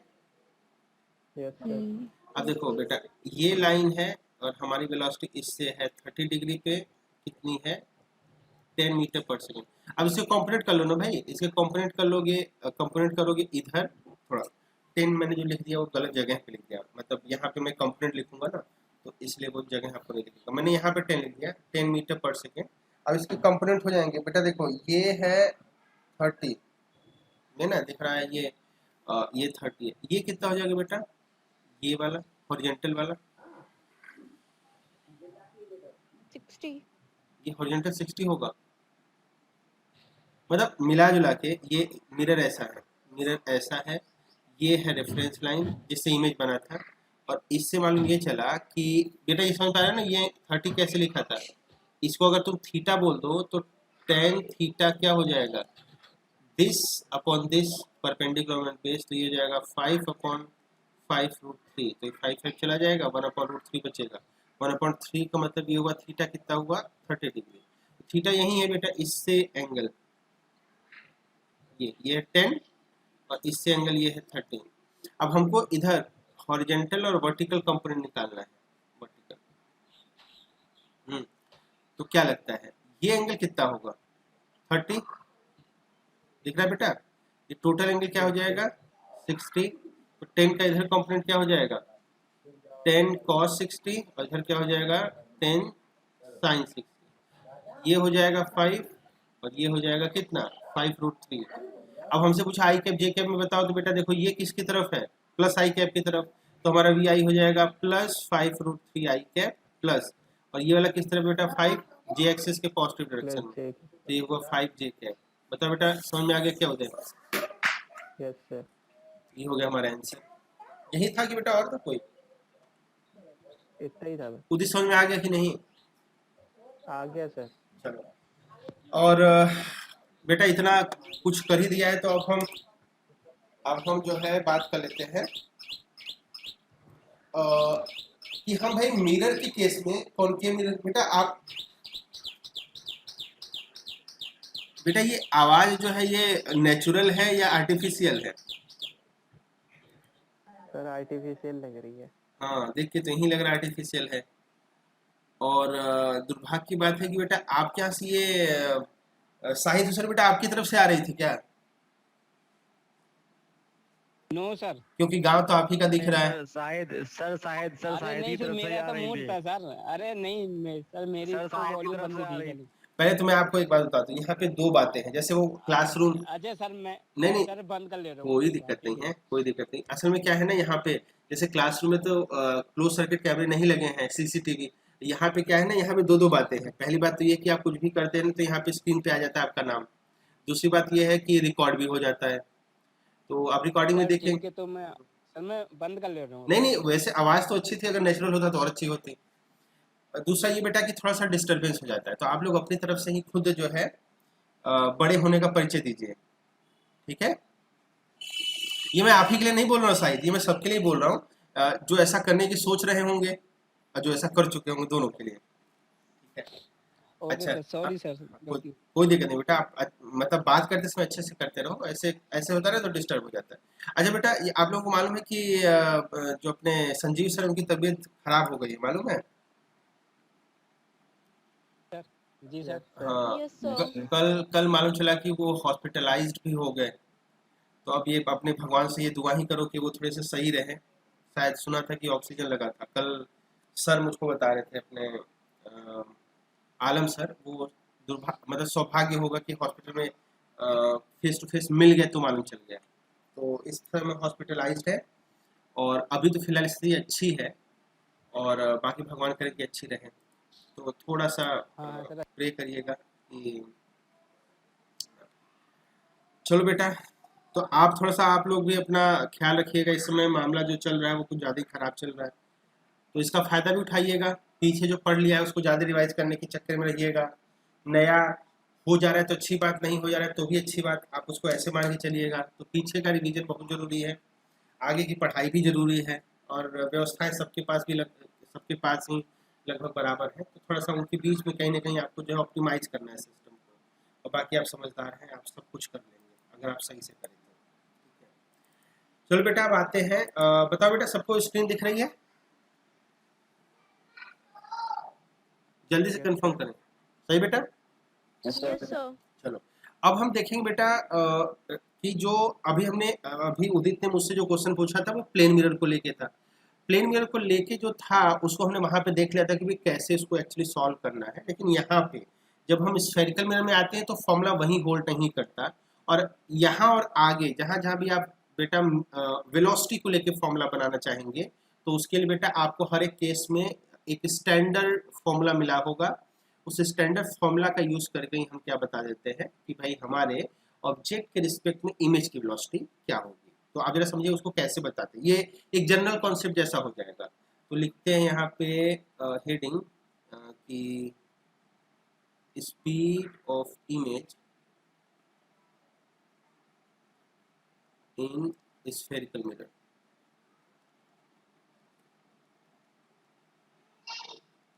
बेटा स्फेरिकल मिरर का एक मिरर फॉर्मूला था, आपने देखा था। उस मिरर फॉर्मूला और एक मैग्निफिकेशन था, उन दोनों फॉर्मूले को हम जानते हैं, उन्हीं को डिफरेंशिएट करके हम वेलोसिटी बता पाते हैं।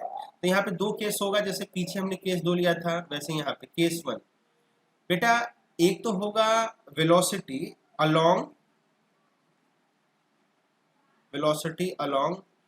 प्रिंसिपल एक्सिस,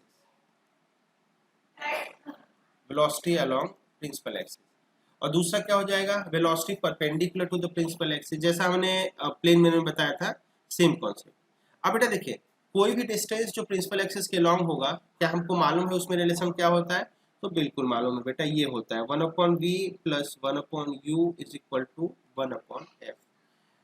बेटा ये वाला जो v, u और f है वो कैसे होता है? वो प्रिंसिपल एक्सिस के लॉन्ग होता है। जैसे मान लो ये मिरर है, ये ऑब्जेक्ट है, ये इमेज है, तो देखो ये डिस्टेंस जो होता है वो u होता है प्रिंसिपल एक्सिस के लॉन्ग। ये जो डिस्टेंस होता है ये v होता है प्रिंसिपल एक्सिस के लॉन्ग। बाकी जो फोकल लेंथ होता है बेटा, सोचो वो भी प्रिंसिपल एक्सिस के लॉन्ग होता है। साथ साथ किसी भी मिरर के लिए ये क्या होता है, कांस्टेंट। एक बार मिरर बन गया f हो जाता है कांस्टेंट। तो सोचो बेटा, अगर मैं इस इक्वेशन को डिफरेंशिएट कर दूं किसके रिस्पेक्ट में, टाइम के रिस्पेक्ट में, तो हमको क्या मिल जाएगा, वेलोसिटी ऑब्जेक्ट का, वेलोसिटी इमेज का, और आपस में क्या हो जाएगा, रिलेट हो जाएगा। तो डिफरेंशिएट कर लेते हैं भाई, लिखता हूं मैं डिफरेंशिएटिंग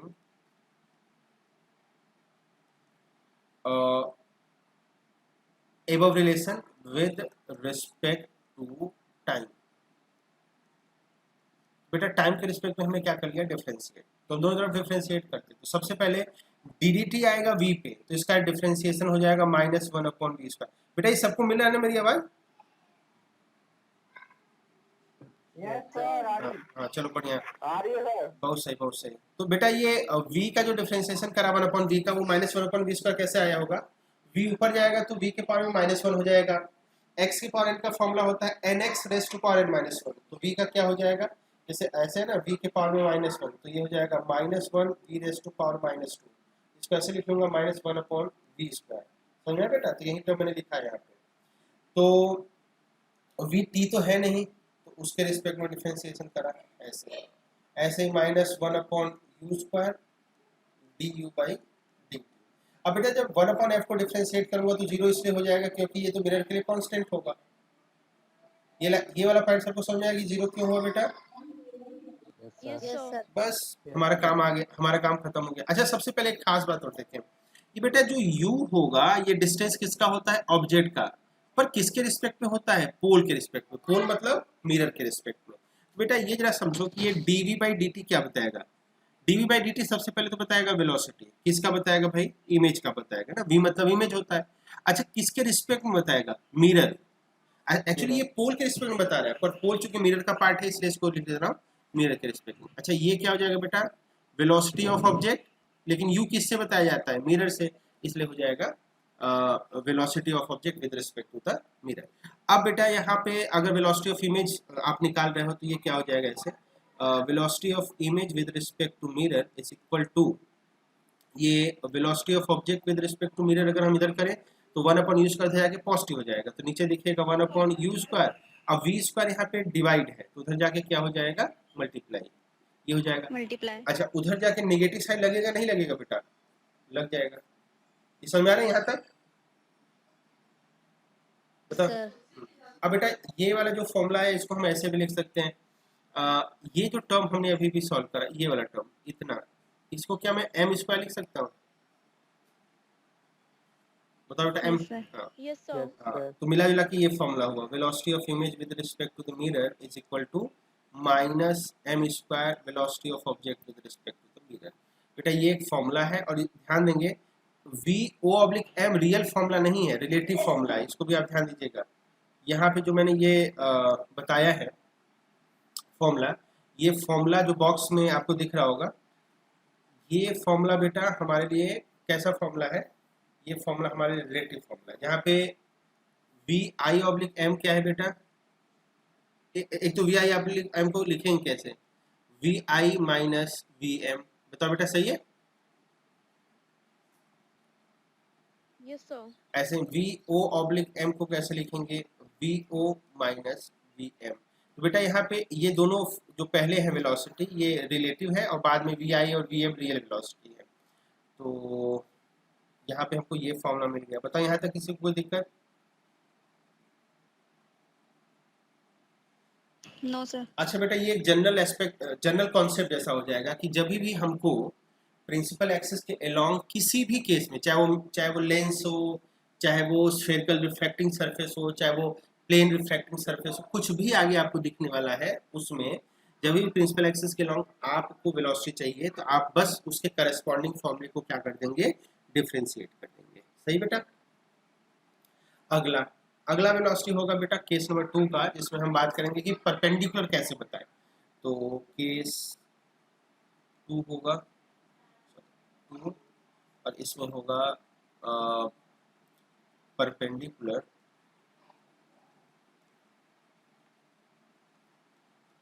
टू प्रिंसिपल एक्सिस।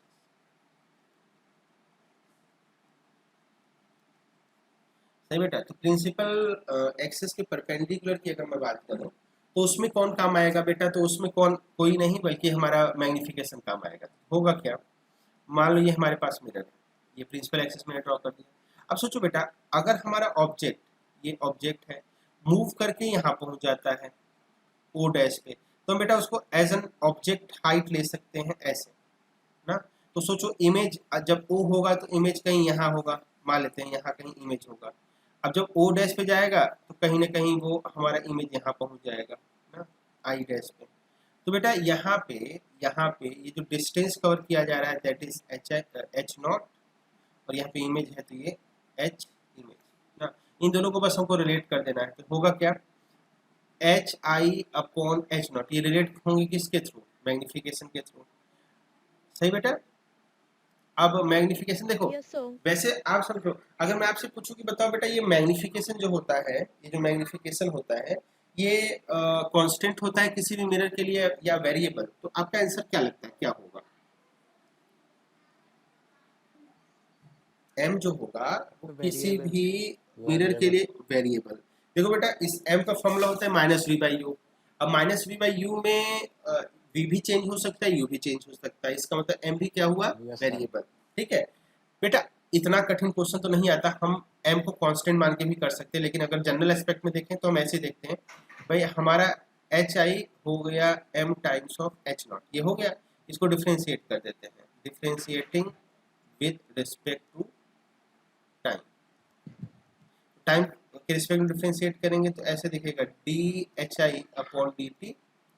अब बेटा जब इस तरफ आएंगे तो m और h0 दोनों वेरिएबल हैं, तो दोनों जैसे होता है ना, एक पहला वेरिएबल m दूसरा वेरिएबल h, इसको t के रिस्पेक्ट में डिफरेंशिएट करेंगे तो क्या करेंगे, पहले को छोड़ेंगे दूसरे को डिफरेंशिएट कर लेंगे ना। तो मल्टीप्लिकेशन जो डिफरेंशिएशन का था वो था, फिर बीच में प्लस लगाएंगे, फिर जिसको डिफरेंशिएट करा था उसको छोड़ेंगे और किसको डिफरेंशिएट कर लेंगे, जिसको पहले केस में छोड़ लिया था। बताओ बेटा यहाँ तक सही है? Yes sir. हाँ, अब देखो ये क्या होगा, ये सबसे पहले h0 है डिस्टेंस किसका, इमेज का, तो ये वेलोसिटी हो जाएगा इमेज का। अब कहोगे ये i किसके रिस्पेक्ट में है, तो बेटा किसी के रिस्पेक्ट में, ये मिरर के रिस्पेक्ट में तो कम से कम नहीं है, ये प्रिंसिपल एक्सिस के रिस्पेक्ट में, और प्रिंसिपल एक्सिस हमेशा रेस्ट में रहता है, तो यही हमारा रियल वेलोसिटी हो जाता है बेटा, वेलोसिटी ऑफ इमेज। सिमिलरली ये क्या हो जाएगा, वेलोसिटी ऑफ ऑब्जेक्ट। नहीं बेटा, ये जो होगा ये होगा rate of change of magnification ना बेटा। तो इस तरीके से हम रिलेट कर लेंगे वेलोसिटी को, तो ये हो जाएगा वेलोसिटी ऑफ इमेज। ये वेक्टर फॉर्मूला है बेटा, सारे फॉर्मूले वेक्टर फॉर्मूले, उनको ध्यान रखना। पहला वाला जो फॉर्मूला था that was vi/m vector is equal to -m² v o0/m, ये सब वेक्टर फॉर्मूला था पहला, और ये भी वेक्टर फॉर्मूला है। ये हो जाएगा बेटा m velocity of object plus h0 dm/dt। बताओ बेटा ये हो जाएगा फॉर्मूला। अच्छा बेटा आपको इतना कठिन फॉर्मूला नहीं देखना है, यहाँ पे अक्सर m हमारा कांस्टेंट होगा हमारे केस में, फॉर m कांस्टेंट, तो बेटा बताओ क्या dm/dt 0 हो जाएगा? Yes sir. तो इसलिए Yes, sir. हाँ, इसलिए vi वेक्टर हो जाएगा m टाइम्स v0 वेक्टर। बेटा ये वाला फॉर्मूला कम से कम याद रख लेना, अगर ये याद है तो काम चल जाएगा ये वाला। वैसे अगर जनरल एस्पेक्ट में बात करें तो बेटा ये वाला फॉर्मूला अगर याद है तो अच्छी बात है, ये वाला फॉर्मूला,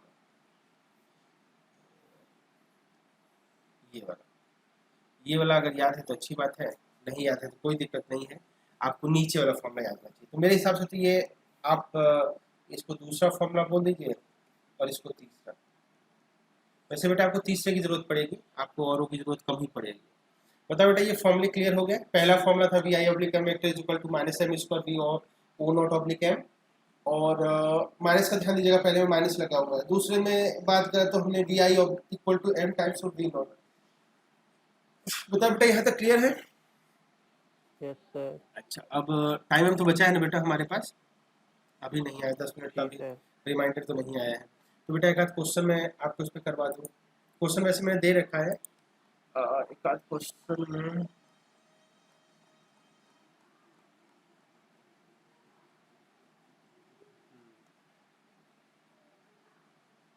ये वाला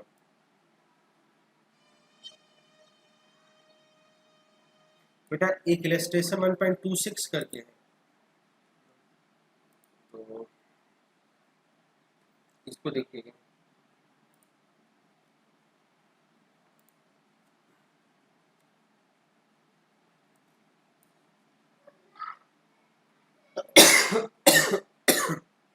बताओ बेटा ये सबको क्वेश्चन दिख रहा है क्या? जी सर। सबको दिख रहा है बेटा? हाँ। जरा इस क्वेश्चन के ऊपर पढ़ लीजिए, आपके साथ मैं भी पढ़ लेता हूँ। क्वेश्चन कुछ ऐसे हैं, a mirror of radius of curvature, जो हमको कैपिटल आर की वैल्यू दे दी गई है, radius of curvature is 20 centimetre and N object is placed at a distance of 50 centimetre. Object दिया है बेटा 50 सेंटीमीटर, इसका तो यू दे दिया, तो मिरर के लिए बोल दिया, ऑब्जेक्ट के लिए बोल दिया। लिखा है both moving with the velocity of 1 metre पर सेकंड एंड 10 मीटर पर सेकंड। आपको फिगर में भी दिख रहा है 1 मीटर पर सेकंड से मिरर मूव कर रहा है एक्स एक्सिस के पॉजिटिव डायरेक्शन में, जबकि ऑब्जेक्ट किस तरफ मूव कर रहा है, एक्स एक्सिस के नेगेटिव डायरेक्शन में। वेलोसिटी आपको सबका दिया हुआ है, show in the figure. Find the velocity of image at this situation. सही बेटा। अब देखो बेटा, क्या ये सारी वेलोसिटी जो है, ये सारी वेलोसिटी आपको प्रिंसिपल एक्सिस के अलाउंग दिख रही है? बताओ बेटा, प्रिंसिपल एक्सिस के लॉन्ग। Sir Yes, sir. अच्छा प्रिंसिपल एक्सिस के लॉन्ग देख रही हैं तो हमको बेटा केस 1 का ही फॉर्मूला लगाना है। क्या ये समझ में आ गया? That was V I oblique M vector will be equal to minus V square upon, अब देखो V square upon U square, ये एम स्क्वायर होता है। आप ये मत कहिएगा कि मैं कौन सा फॉर्मूला लगा दिया। बताओ बेटा क्या ये फॉर्मूला लगाना पड़ेगा? हमसे पूछा क्या है? Yes sir. हमसे पूछा है कि what will be V I vector. आप कहेंगे वी आई वेक्टर कहाँ पूछा? वो तो पूछा वेलोसिटी ऑफ इमेज। नहीं बेटा देखो ये भी तो बताना पड़ेगा कि वो जो इमेज होगा वो किस तरफ मूव कर रहा होगा, ये भी तो बताना पड़ेगा। बस हमको यही लिख लेना है। पर ध्यान दे बेटा, ये बताने के लिए ये कहाँ से मिल जाएगा बेटा? ये इस वाले से मिल जाएगा। लेकिन ध्यान से आप देखें तो आपको यहाँ पे v के बारे में भी बताना पड़ेगा ना। तो v के बारे में हम कैसे बताएंगे भाई? v के बारे में हम मिरर फॉर्मूला लगा के बता देंगे ना। तो लिखते हैं mirror formula 1/v plus 1/u is equal to, देखो रेडियस ऑफ कर्वेचर दिया है तो इसलिए मैं 2/r लिख देता हूँ। तो हमको v बताना है, उसको वैसे ही छोड़ दिया। बताओ बेटा u क्या होगा? क्या -15 होगा? Yes, sir. हाँ, अब ये हो जाएगा 2/20 -20 या +20? Minus. माइनस। बताओ बेटा ये समझ में आ रहा है ना सब ये माइनस क्यों बोल रहे हैं? Yes, sir. यस हाँ, सर। तो सही। तो ये आ गया 1/v और ये 1/15 उधर जाके प्लस 1/15 हो जाएगा। और बचा क्या बेटा? 1/50 प्लस हो गया, फिर बचा माइनस का 1/10। 30 एलसीएम हुआ, 30 एलसीएम हुआ तो ये हुआ 2 और ये हुआ -3। तो कितना हो गया? -1/30 ना। तो v कितना हो गया भाई? v हो गया क्या? -30। सही बेटा। अच्छा v हमारे जब सॉल्व हुआ तो हम हमारा जो मिरर फॉर्मूला उससे हम बाकी सारी बातें बता देंगे। तो देखो ये मिरर, ये जो वेलोसिटी का फॉर्मूला हमने लिखा है that is V I oblique M, ये क्या हो जाएगा? ये ऐसा कुछ हो जाएगा V I vector minus V M vector is equal to minus V square upon U square. V square करोगे बेटा तो 30 का स्क्वायर कर देंगे, 30 इंटू 30। बताओ सही है। और यू स्क्वायर की बात करेंगे तो हो जाएगा 15 इंटू 15। ये समझे बेटा ये वाला टर्म? Yes, sir. अच्छा फिर लिखना V O oblique M. V O oblique M मतलब V O minus V M. बताओ यहाँ तक सही है। अब ये भी 2 आएगा, ठीक है। ये भी 2 आएगा तो 4 आ गया। अब देखो वी आई तो हमको बताना है तो वी आई हम ऐसे छोड़ देते हैं, माइनस लिखते हैं। वी एम वेक्टर लिखते हैं बेटा। वी एम कितना है बेटा? सबसे पहले 1। सबको दिख रहा है? वी एम मतलब वेलोसिटी ऑफ मिरर। Sir. अच्छा ये पॉजिटिव लिखो या निगेटिव? बताओ Negative होनी चाहिए था. बताओ बेटा ये क्या लिखूं? Sir negative. निगेटिव नहीं भाई, ध्यान दो। वेलोसिटी ऑफ मिरर है कहाँ? ये रहा। ये एक्स एक्सिस के किस तरफ जा रहा है? Yes sir. Yes, sir. Positive. Positive, positive side में जा रहा है ना। तो देखो यहाँ पे हम जो sir. हम यहाँ पे वी एम वेक्टर लिख रहे हैं तो वी एम का मैग्नीट्यूड तो हो गया 1, लेकिन वेक्टर लिख रहे हैं तो उसका डायरेक्शन भी तो लिखना पड़ेगा। डायरेक्शन में साइन कन्वेंशन का यूज Yes, करके yes. बता देंगे। तो साइन कन्वेंशन यूज करते हैं। तो ये किस तरफ जा रहा है बेटा? ये जा रहा है पॉजिटिव डायरेक्शन में ना। Positive side. तो हम इसको लिख लेते हैं। तो लिख लिया हमने +1। अच्छा +1 लिखा तो कोई फर्क नहीं पड़ेगा, -1 दिख जाएगा ना। सही है। -4। अब वी ओ मतलब वेलोसिटी ऑफ ऑब्जेक्ट, वो क्या बेटा आपको -10 दिख रहा है? Yes, Yes, sir. sir. अच्छा तो माइनस और वी एम क्या दिख रहा है? +1। बताओ इतना हो जाएगा। Yes. Yes, sir. अब वी आई सॉल्व हो जाएगा। देखो बेटा -10 -1 तो -11 हुआ, तो इधर हो गया -44 प्लस वो -1 उधर गया, इधर +1 हो जाएगा तो क्या हो जाएगा? -43। नहीं बेटा? Yes, sir. अच्छा अब देखो बेटा, अच्छा क्या बता सकते हो क्या कि जो हमारा ऑब्जेक्ट है उसका इमेज जो है वो कहाँ पे बन रहा है? -30 पे। -30 का मतलब ये हुआ बेटा, माइनस का मतलब कि इमेज कहीं यहाँ पे बना, जो मतलब क्वेश्चन वाला फिगर है मैं वहीं पे बना दे रहा हूँ, ये यहाँ पे।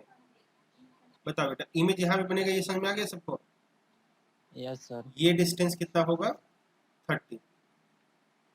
34. 30 सही है। तो अब देखो जो वेलोसिटी आई है -43 मीटर सॉरी -43 क्या ही बेटा? सेंटीमीटर या मीटर पर सेकेंड? बताओ बेटा। जो मेरा 43 आया मीटर पर सेकेंड, वो तो v और u था ना बेटा, v और u था। ये आया है मीटर पर सेकेंड, तो इसको लिख लेते हैं मीटर पर सेकेंड यहाँ पे। और वो किस तरफ हुआ? नेगेटिव है, इसका मतलब इस तरफ हुआ, इस तरफ। कितना? 43 मीटर पर सेकेंड। बताओ बेटा सबको समझ में आ गया आंसर? Yes sir.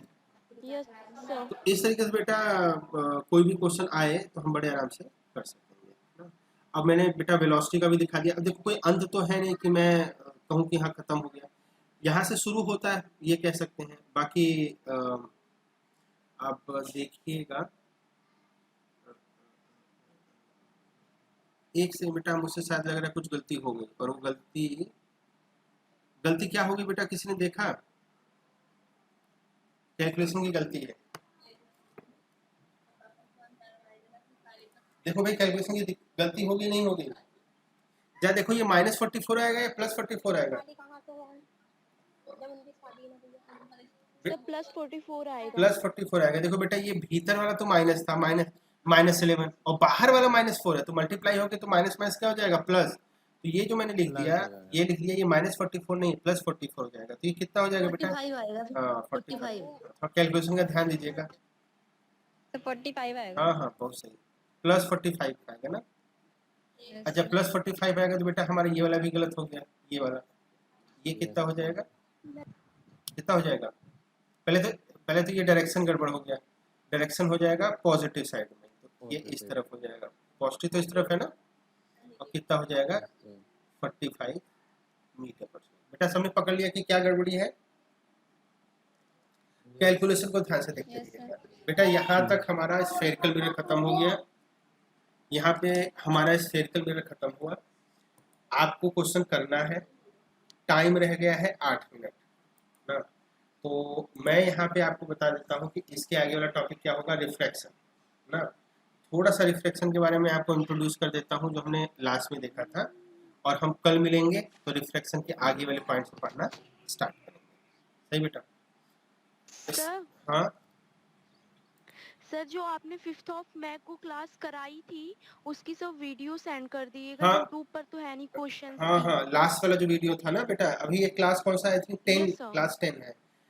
इससे पहले बेटा Yes, दिक्कत sir. ये हो गई ना कि वो आंधी वाधी आ गई थी बरेली में, तो लाइट वाइट सब खराब हो गया था, इस चक्कर में वो मैं अपलोड नहीं कर पाया। वो आज के आज कर दूंगा, आज दोनों वीडियो अपलोड कर दूंगा, ठीक है? Okay sir, thank you sir. तो बेटा सबको स्क्रीन मिल रही है? Yes sir. हाँ, तो हमको अब शुरू करना है बेटा रिफ्रैक्शन। बहुत ही इंटरेस्टिंग टॉपिक होगा, और इसी के बाद हमारा जो टॉपिक मतलब जो हम चैप्टर स्टार्ट करे हुए हैं, दैट इज रे ऑप्टिक्स, वो खत्म हो जाएगा। तो रिफ्रैक्शन ही आखिरी बचा। याद किया बेटा मैंने आपको क्या क्या बातें बता दी थी पहले से कि रिफ्रैक्शन क्या होता है। मैंने ये बताया था कि आपको भाई लगे कि आपके पास कोई बाउंड्री है, ये है बाउंड्री, बाउंड्री को बी से दिखा दिया। आपको लगे कि जब इंसिडेंट लाइट होता है आपके बाउंड्री पे, और आपको लगे कि वो बाउंड्री को क्रॉस करके दूसरी तरफ चल गया, तो आप देखिए किसका चेंज हो गया, मीडियम का। पहले कोई और मीडियम में आपका इंसिडेंस हुआ था, उसको मैंने मीडियम 1 कह दिया, और बाद में जो रिफ्रैक्शन हुआ उसमें आप देखेंगे तो आपका जो मीडियम 2 है उसमें लाइट रे चला गया। और इस तरीके से आप पा रहे हैं कि भाई आपके लिए आपका लाइट बाउंड्री को क्रॉस कर जाता है। तो अगर बाउंड्री को आपको लगे कि आपका इंसिडेंट लाइट क्रॉस कर जाए, तो कौन सा कॉन्सेप्ट आप देख पाते हैं बेटा, रिफ्रैक्शन। सही है? आपने ये बात करी कि भाई इमेज फॉर्मेशन के लिए, आपने ये बात करी कि इमेज फॉर्मेशन के लिए एक बात की बहुत जरूरत है, और जरूरत किस बात की है कि आपकी लाइट रेज मुड़नी चाहिए। तो आप जरा देखिए बेटा, क्या refracted light ray incident light रे के रिस्पेक्ट में मुड़ चुकी है?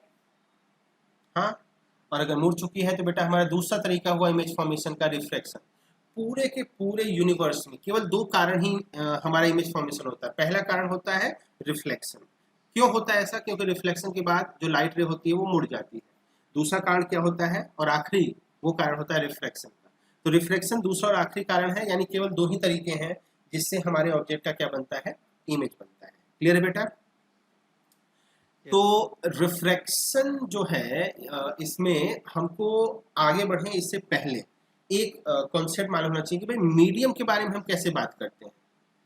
लॉ ऑफ रिफ्रैक्शन क्या होगा उसके बाद हम देखेंगे, पर ये मीडियम क्या होता है, या मीडियम के बारे में बात करें तो मीडियम को हम ऑप्टिक्स में कैसे बताते हैं उसकी बात करना है हमको। तो हमारे पास 5 मिनट का टाइम है। तो बेटा एक कॉन्सेप्ट आता है रिफ्रैक्टिव इंडेक्स का, सबने सुना होगा। Yes sir. रिफ्रैक्टिव इंडेक्स, इसको बेटा हिंदी में कहते हैं अपवर्तनांक, इंग्लिश में कहते हैं रिफ्रैक्टिव इंडेक्स। तो रिफ्रैक्टिव इंडेक्स बेसिकली एक नंबर होता है, एक नंबर होगा, और हम नंबर के थ्रू बेटा अलग अलग जो मीडियम होते हैं उनके बारे में बात कर पाते हैं। तो एक नंबर विच टेल्स अबाउट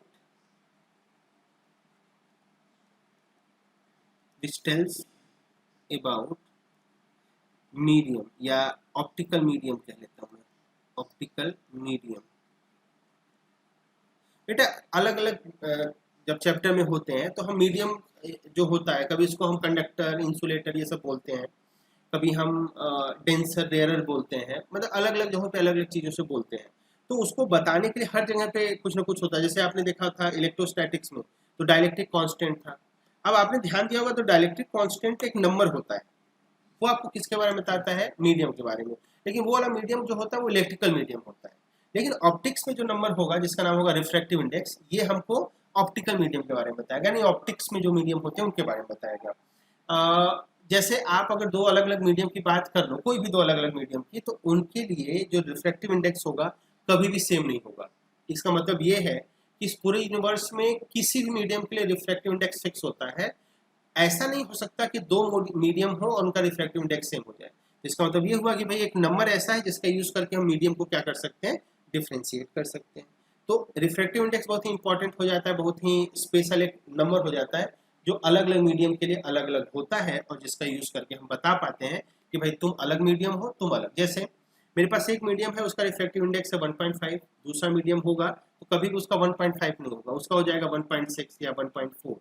तो ये बेटा 1.4 या 1.5, 1.6 ये जो रिफ्रैक्टिव इंडेक्स है, ये हमको किसके बारे में बता रहा है? ये हमको बता रहा है कि भाई वहाँ पे जो मीडियम है उस मीडियम के बारे में अगर हम बात करें तो कौन सा मीडियम है जिसका रिफ्रैक्टिव इंडेक्स 1.5 है, जो कि दूसरे से अलग है। यानी 1.4 और 1.5 वाला एक नहीं है, अलग अलग मीडियम है।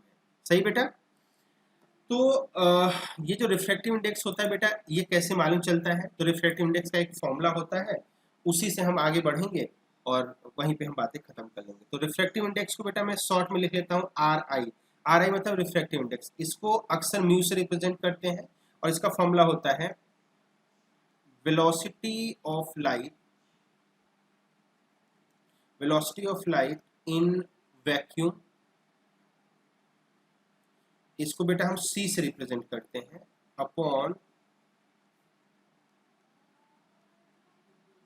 Velocity of light in medium. इसको V से रिप्रेजेंट करते हैं। ये जो रिफ्रैक्टिव इंडेक्स हो जाएगा वो C/V के बराबर हो जाएगा। दिख रहा है बेटा? यहाँ पे म्यू क्या है? रिफ्रैक्टिव। म्यू क्या है? Refractive index. C क्या है बेटा? Speed of light in the vacuum, और वैक्यूम में C क्या होता है? 3 × 10⁸ याद है बेटा सबको? मीटर पर सेकंड। ये यस सर। हाँ, ये हमेशा ही कांस्टेंट होता है। और अगर आप देखो तो V क्या है?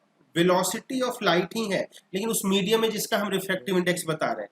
तो यानी म्यू और V इसमें कैसा रिलेशन होगा बेटा? इनवर्स का। हाँ, सही है बेटा। आज हम इंग्लिश में हैं, कल मिलेंगे तो रिफ्रैक्टिव इंडेक्स पढ़ने के बाद हम रिफ्रैक्शन के बारे में स्टार्ट कर देंगे बात करना। ठीक है?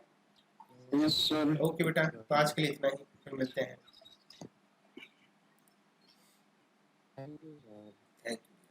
Thank you sir. हो गई आवाज।